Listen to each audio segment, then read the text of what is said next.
Right now, as you are watching this, the ground along the west coast of North America is completely quiet. No shaking, no sirens, no warnings. And that silence is exactly what terrifies the scientists who study it most. Because 2 days ago, on Friday morning, the Earth reminded everyone on this planet how fast that silence can end. A magnitude 7.3 earthquake ripped through the Pacific floor off the coast of southern Mexico, close to the border with Guatemala. It was shallow. It was violent. It triggered an immediate tsunami warning along hundreds of miles of coastline, and it sent people running out of swaying high-rise buildings in 3 countries at once. Mexico, Guatemala, and El Salvador all felt it. And before the first hour was even over, a magnitude 6.0 aftershock hit nearly the same spot. At the very same time, on the other side of the equator, Venezuela is still bleeding from the twin earthquakes that struck 3 weeks ago, 2 monsters of magnitude 7.2 and 7.5 that landed just 39 seconds apart. 39 seconds. The confirmed death toll there has now passed 5,000 people, and the ground has shaken more than 1,300 times since. And this morning, while you were sleeping, a shallow magnitude 5.5 rattled central Peru, and another quake struck western Iran. The planet is loud right now, but here is the thing that almost nobody outside the scientific community has noticed yet. While all of this was happening, a team of researchers on the west coast of the United States quietly finished proving something that changes the meaning of every single one of those events. They have found hard geological evidence that the 2 most feared fault systems in America are not separate. They are connected, and when the first one goes, the second one may follow within minutes. Today, we are going to break down exactly what these scientists found on the seafloor. How a simple mistake on a research ship led to one of the most important earthquake discoveries of our lifetime. What it means for the tens of millions of people living between Vancouver and Los Angeles, and whether the worst-case scenario for the American West Coast just got worse. No guessing, no dramatizing, just the facts, the science, and the real stakes. Before we get into it, I want to hear from you because this one is personal for a lot of people watching. Have you ever felt an earthquake? A small tremor that made the glasses in your kitchen rattle, or something big enough to knock you off your feet? And if you live on the West Coast, in California, Oregon, Washington, or anywhere along the Pacific, tell me in the comments right now where you were and what it felt like, because your stories are the reason this channel exists. Thousands of you come from earthquake country, and I read every single one of those comments. If you want to know first, every time the ground moves somewhere important on this planet, subscribe to the channel right now. It is completely free. It takes 1 second, and it means you will not miss the next alert. A thumbs up also helps enormously. Let us go for 10,000 likes on this one, because the information in this video could genuinely matter to someone you love, and the algorithm only shows it to them if you push it. And one more thing before we start, something I made for exactly this kind of situation. When something goes wrong, you won't have time to Google it. That's why I wrote these 3 books, so the answers are already in your hands. Scan the code on screen or check the description. It might be the most important purchase you make this year. Thank you. Now, let us get into it. The story begins in the year 1999 on a research ship off the coast of Oregon. On board was a marine geologist from Oregon State University named Chris Goldfinger, a scientist who had dedicated his entire career to a single obsession. He wanted to reconstruct the earthquake history of the Cascadia Subduction Zone, the massive fault that runs along the seafloor of the Pacific Northwest. His method was elegant. When a great earthquake shakes the coastline, it does not just rattle cities, it shakes the continental slope underwater, and that shaking sends enormous underwater avalanches of sand and mud roaring down into the deep sea channels along the margin. Scientists call these events turbidity currents, and the layers they leave behind on the seafloor are called turbidities. Every turbidite is a fossil of an earthquake. If you can pull up long cylinders of mud from the deep ocean, you can read those layers like the pages of a book, and you can count the earthquakes that struck long before humans ever wrote anything down. That was the plan. That night, the plan fell apart. A graduate student entering the ship's coordinates typed in the wrong latitude. and while the crew slept, the ship drifted roughly 90 kilometers south of where it was supposed to be. By morning, they were not off Oregon anymore. They were off Northern California, about 55 miles south of Cape Mendocino, floating above territory that belongs to a completely different fault system, the San Andreas. Goldfinger has told the story himself many times. When he woke up and found out what had happened, he was furious. A full night of expensive ship time, gone. But then he made a decision that would define the rest of his career. They were already there, so they dropped the coring equipment into the water anyway, right above a place called Noyo Canyon, near the small coastal town of Fort Bragg. One wrong number, typed in the dark, had just put them in exactly the right place. Let me explain why that one core mattered so much, because this is where the science gets beautiful. A turbidite normally looks a very specific way. When an underwater avalanche thunders down a canyon, the heavy, coarse sand settles out of the water first. The fine silt and mud stay suspended longer and drift down gently afterward. So every normal turbidite layer has coarse material on the bottom and fine material on the top. Coarse below, fine above, every single time. That is the fingerprint of one underwater landslide caused by one earthquake.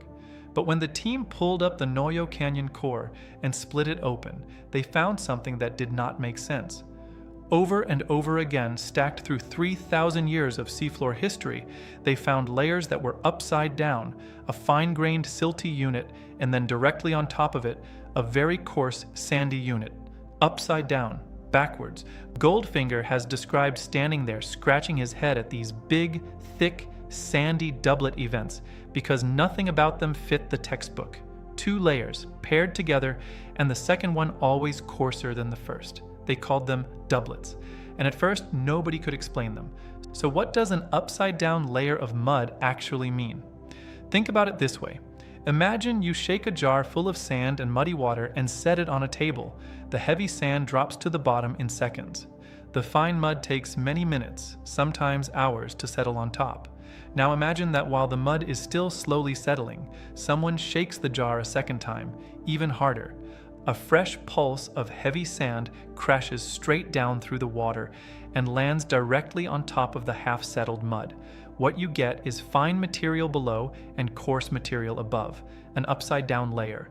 And the only way to make it is 2 shaking events, close together in time, with the second one stronger or closer than the first. That is what the Noyo Canyon core was screaming at them. 2 events, back to back. Not one earthquake, 2. But 2 earthquakes from where? Here is where geography becomes destiny. Cape Mendocino is one of the most extraordinary places on the tectonic map of this planet because it is the exact point where 2 giants meet. North of the Cape, running 600 miles along the seafloor past Oregon, Washington, and up to Vancouver Island is the Cascadia Subduction Zone, where an entire oceanic plate is being forced beneath North America. South of the Cape, slicing 750 miles down through California, past San Francisco and toward Los Angeles, is the San Andreas Fault, where the Pacific Plate and the North American Plate grind sideways past each other.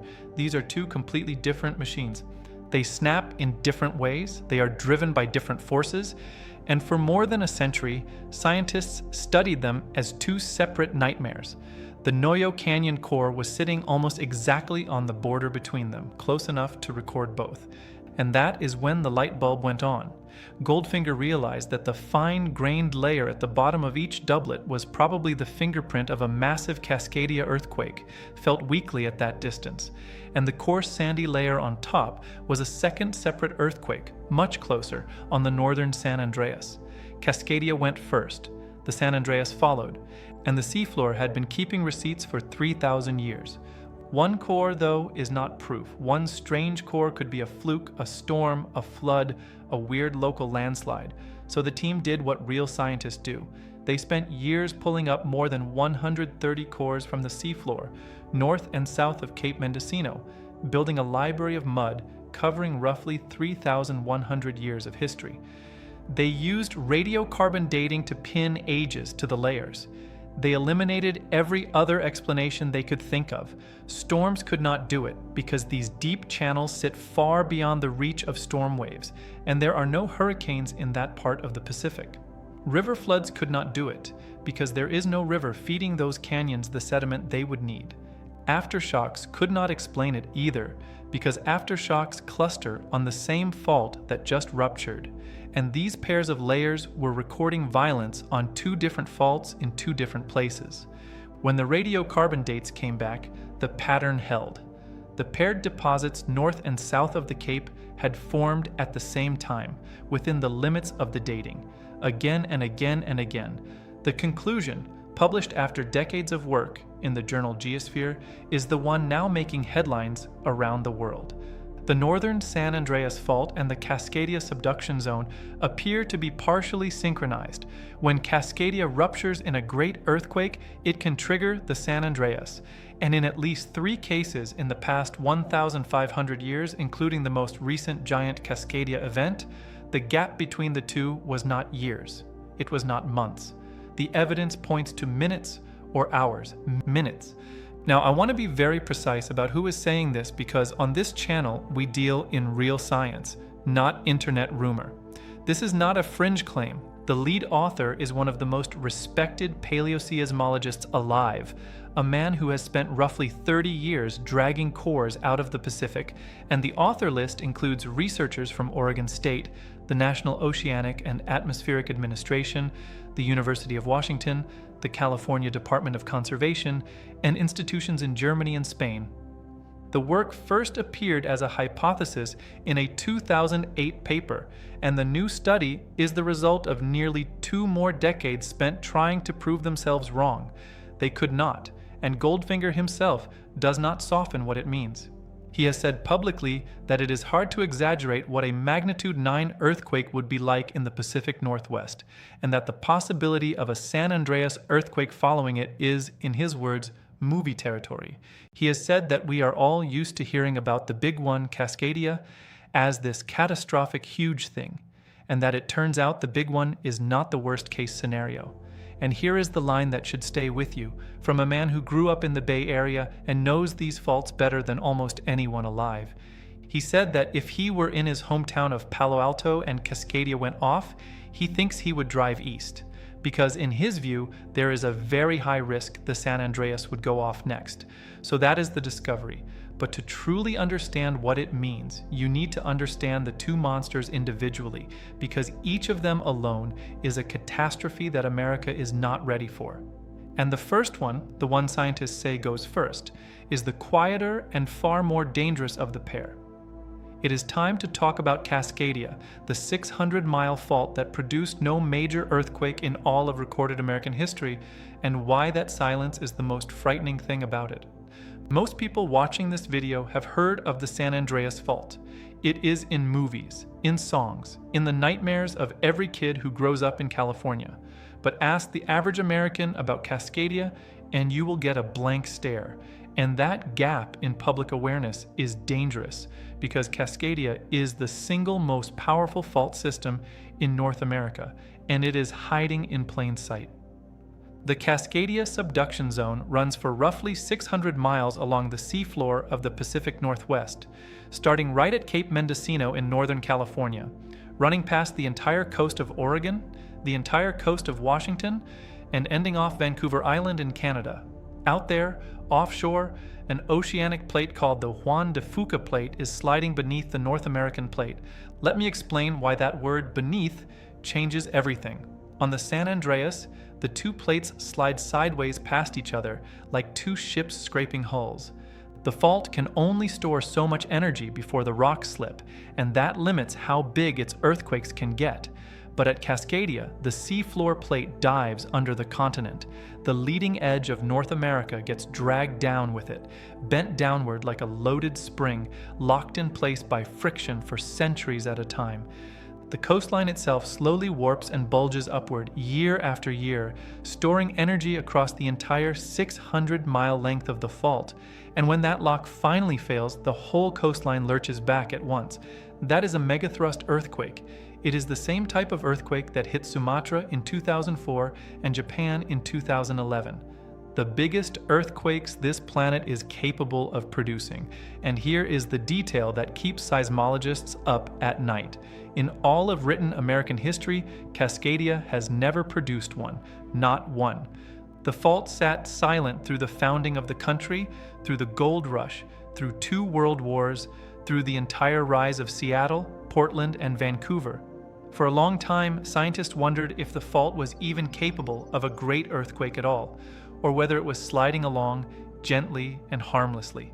You might think a quiet fault is a safe fault. It is the opposite. Let me explain why. A fault that produces small earthquakes regularly is bleeding off its stress a little at a time. A fault that produces nothing at all for century after century is a fault whose lock is fully engaged. The stress is not disappearing, it is accumulating. Every quiet year is another year of energy loaded into the spring. Silence is not safety. Silence is the sound of a debt coming due. So for decades, the big question in Northwest geology was simple. Has Cascadia ever actually snapped?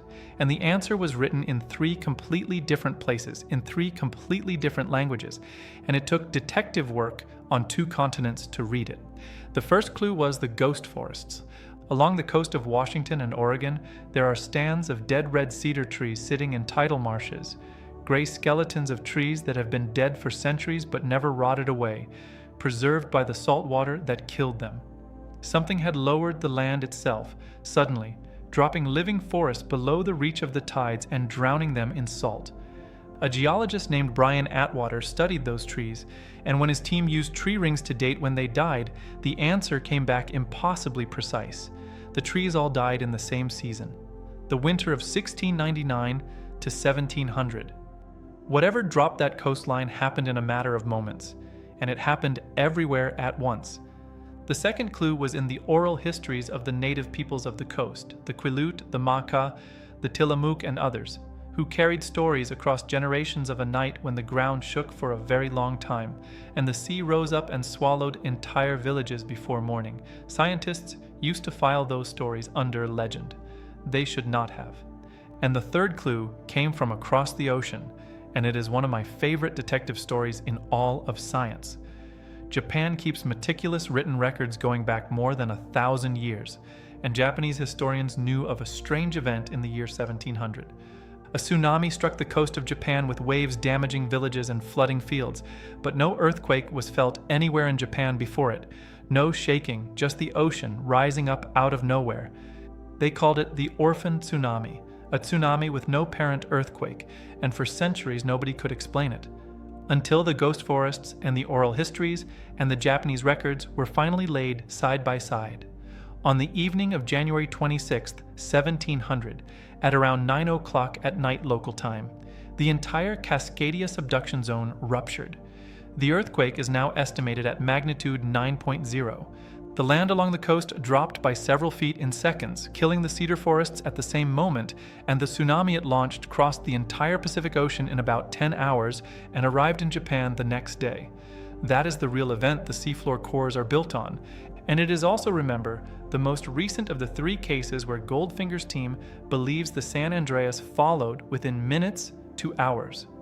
Now the obvious question, if it happened in 1700, when does it happen again?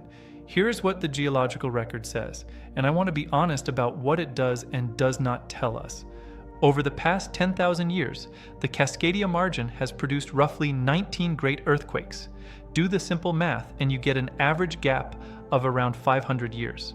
But averages hide everything because the fault does not keep a schedule. Some gaps were as short as 200 years, some stretched past 700. The southern part of the zone, the part closest to California, appears to break more often, with gaps averaging around 240 years. It has now been 326 years since 1700. Read that again. The shortest known rhythm of this fault says it was due more than 80 years ago. Does that mean it happens tomorrow? No. Averages are not timetables, and any scientist who claims to know the date is lying to you. The honest statement, the one you will hear from the agencies that model this, is that the odds of another great Cascadia earthquake in the next 50 years are estimated at somewhere around 10 to 20% for the full margin and considerably higher for a partial rupture of the southern section. Roll that dice every 50 years, and eventually it comes up. It is not an if, it is a when, and the when is unknown. So what does the when actually look like? Let me walk you through it, because understanding this sequence might someday matter to you or someone you love. It begins with no warning at all. No animal behavior, no lights in the sky, no countdown. The first thing anyone feels is the shaking, and here is what makes a magnitude 9 fundamentally different from anything California has ever experienced. It is not just stronger, it is longer. The Great San Francisco earthquake of 1906 shook for under a minute. A full Cascadia rupture will shake the Pacific Northwest for 4 to 6 minutes. 4 minutes does not sound like much until you understand what it does to buildings. Every structure has a natural rhythm, a way it wants to sway. Short shaking knocks some buildings down. Long shaking finds the rhythm of every building and rocks it and rocks it and rocks it again. Dozens of extra cycles of stress that a 45-second quake never delivers. Brick buildings that would survive a minute of shaking cannot survive 5, and the energy difference is almost impossible to grasp. Every whole step up the magnitude scale releases roughly 32 times more energy. A magnitude 9 releases more than 40 times the energy of the 1906 earthquake, across a fault area the length of 3 states. Then, while the shaking is still going, the second disaster begins. The seaward side of the coastline drops, in some places by several feet, instantly. Highways, bridges, water lines, and sewage lines built across that zone are sheared apart in the same minute. And offshore, the seafloor itself lurches upward, shoving the entire column of ocean above it toward the sky. That displaced water becomes the tsunami. The first waves can reach the coast in as little as 15 to 20 minutes before the shaking has even fully stopped in some inland cities. Federal models of the worst-case scenario describe waves 20 feet high in many places and potentially far higher, some estimates approaching 100 feet, funneling into bays and river mouths. In 2011, the world watched what this exact sequence did to Japan, the most earthquake-prepared nation on Earth, a country with seawalls, drills, sensors, and a culture built around this threat. The magnitude 9.1 Tohoku earthquake and its tsunami still killed around 20,000 people and triggered a triple nuclear meltdown at Fukushima. Now take that same machine and put it offshore of a region that has never once drilled for it in living memory. The Emergency Management Agency of the United States has run the numbers for a full Cascadia rupture. Their planning estimates, and these are estimates, project roughly 13,000 dead, 27,000 injured, close to 1 million people displaced from their homes, and around 2.5 million people needing food and water in the aftermath. When the head of the agency's Northwest region was asked about this scenario, his answer became famous. He said that everything west of Interstate 5 will be toast. Interstate 5 is the highway that runs through Seattle and Portland. He was not being dramatic. He was reading his own agency's maps. That was the worst-case scenario. For decades, that single earthquake, as horrifying as it is, was the nightmare the entire West Coast planned around. One fault, one region. A national response that could pour every resource from every other state into the Pacific Northwest. And now the seafloor has told us that this was the optimistic version. Because 3 times in the past 1,500 years, including the last time Cascadia snapped, the mud says a second fault joined the disaster within minutes to hours. And that second fault does not threaten fishing towns and coastal highways. That second fault runs directly through the most famous earthquake country on Earth, past San Francisco, toward 13 million people in Southern California. It is time to talk about the San Andreas. The San Andreas is the most famous fault on the planet, and it earned that fame the hard way. It runs roughly 750 miles through California, from the same Cape Mendocino where our story began, south past San Francisco, along the spine of the state, and down toward the deserts east of Los Angeles.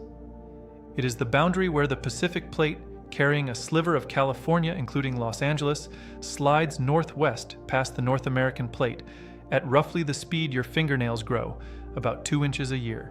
2 inches does not sound dangerous, but let me explain why it is one of the most violent numbers in geology. The plates do not slide smoothly. Along most of the fault, friction locks them together, and so the 2 inches a year does not happen as gentle motion. it happens as accumulated debt. Year after year, decade after decade, the plates keep pushing, the fault stays locked, the rock bends and warps and stores the energy, and then one day the lock fails and the fault makes up for centuries of lost time in under a minute. Every big San Andreas earthquake is the back payment on hundreds of years of those 2 inches, and California has collected that payment twice in the modern era, once in the north and once in the south, and both times it rewrote American history. The northern payment came due on April 18, 1906 at 5:12 in the morning. Most of San Francisco was asleep. The fault ruptured for nearly 300 miles, from offshore of Cape Mendocino all the way south past the city, and the ground shook for 45 to 60 seconds. Witnesses described the street rising and falling in waves, like the ground had become the sea. City Hall, a building that had taken decades to build, collapsed in seconds. But here is the part most people get wrong about 1906, and it matters for everything that comes later in this video. The earthquake did not destroy San Francisco. The fires did.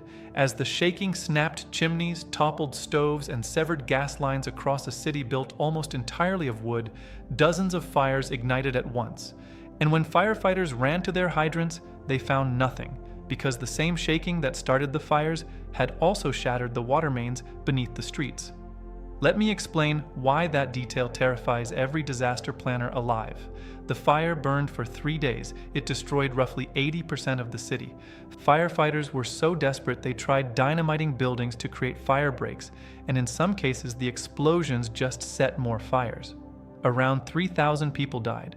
More than half the population of the city was left homeless, camped in parks while their neighborhoods burned to the horizon. And the damage did not stop at the city limits. The insurance losses were so staggering that they drained money from markets around the world, and historians trace a direct line from the 1906 payouts to the financial panic of 1907, a full-blown American banking crisis triggered by an earthquake. One fault, 1 minute of shaking, and the shockwave went from the ground to the fire to the banks. Keep that chain reaction in mind, because this entire video is about a bigger one. The southern payment came due even earlier, on January 9, 1857, and it came with a twist that should be printed on billboards across Los Angeles. The Fort Tejon earthquake, as it is known, ruptured roughly 225 miles of the southern San Andreas, from the mountains north of Los Angeles down toward the desert. The estimated magnitude was 7.9, the same as San Francisco. Trees were thrown down, the ground cracked and shifted sideways by yards in places. Rivers were reported to slosh and change course, and the total number of people killed was 2. 2. Not because the earthquake was merciful, but because almost nobody lived there. In 1857, the Los Angeles basin was empty ranch country. The fault unloaded everything it had, and there was simply nothing to destroy. Now hold that thought and look at a modern map. The same section of fault that slipped in 1857 now sits beside one of the largest cities on Earth. Around 13 million people live in the greater Los Angeles area. The southern San Andreas has not produced a great earthquake since 1857, and the long-term average gap between its ruptures is estimated at around 150 to 200 years. You can do that math yourself, and this is not just folk wisdom. In 2006, a landmark study published in the journal Nature measured how fast strain is actually accumulating on the southern San Andreas using satellite data, and the conclusion was blunt. The southern section has built up sufficient stress for an earthquake of magnitude 7 or greater. The risk may be growing faster than scientists had previously believed, and that risk is concentrated on the part of the fault closest to Los Angeles.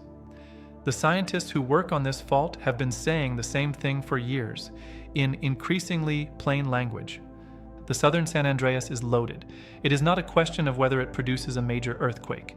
It is a question of when and of how many people are standing on top of it when it does. And if you are thinking that Los Angeles only needs to fear the San Andreas itself, the last 4 decades have 2 corrections for you.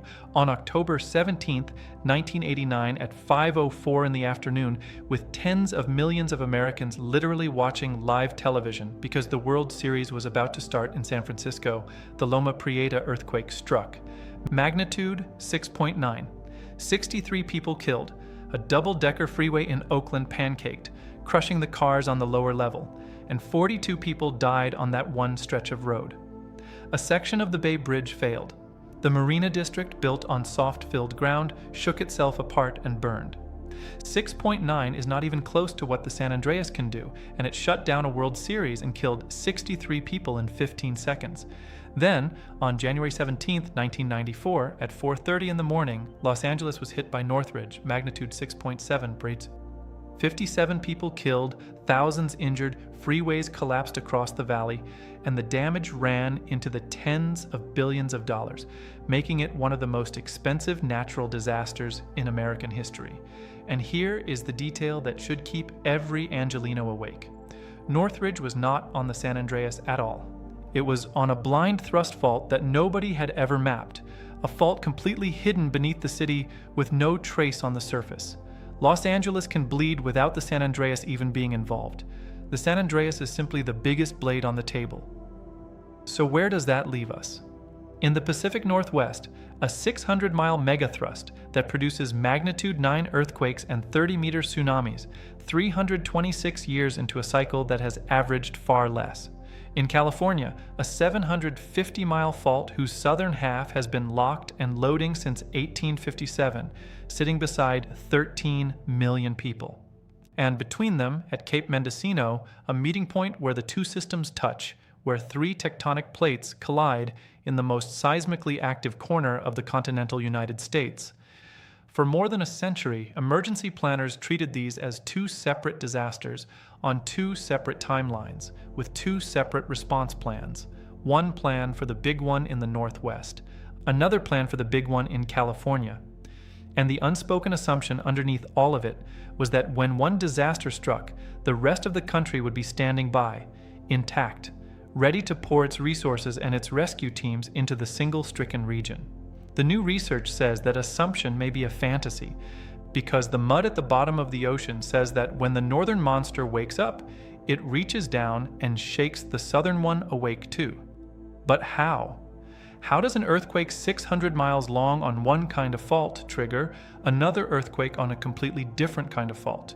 What is the actual physical mechanism that lets one rupture reach across the map and snap a second fault that has been locked for centuries? And here is the question that turns this from science into something much more personal. If it has happened 3 times in the past 1,500 years, and both faults are now deep into their cycles at the same time, for the first time in modern American history, what does the day actually look like when they go together? That is where this story goes next, and the answers are more unsettling than the movies.